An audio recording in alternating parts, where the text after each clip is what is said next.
Pour moi, c'est important que mes animaux soient abattus à la ferme dans le sens où déjà le petit abattoir au début avec lequel j'ai travaillé a fermé.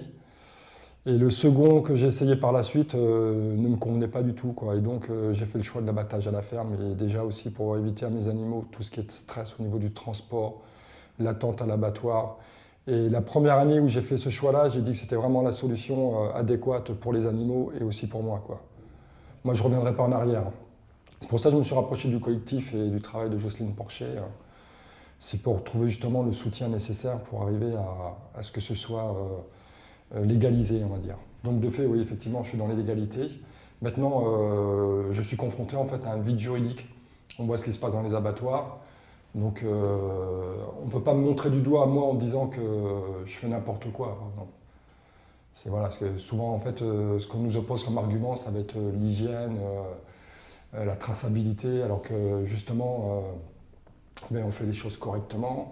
Le problème, c'est le coût pour une petite ferme comme la mienne d'avoir à mettre en place les outils nécessaires pour réaliser l'abattage et la transformation ensuite dans de bonnes conditions. Ça veut dire donc l'abattage, il faut une pièce pour faire l'abattage sur la ferme, et après il faut un laboratoire avec une chambre froide pour faire la transformation. Donc ça, pour une toute petite ferme comme moi, c'était se tirer une balle dans le pied, mais c'est un choix que j'ai fait. Même si c'est difficile financièrement, je ne regrette pas d'avoir fait ce choix-là. Est-ce que votre combat est utopique ou pas? Moi, je pense que c'est un combat d'actualité, bien au contraire.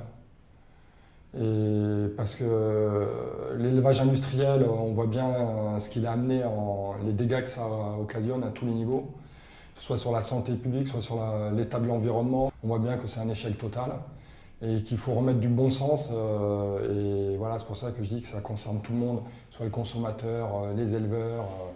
Et voilà, c'est tous ces acteurs-là qui doivent reprendre les choses en main et c'est se réapproprier sa vie, quoi, en fait.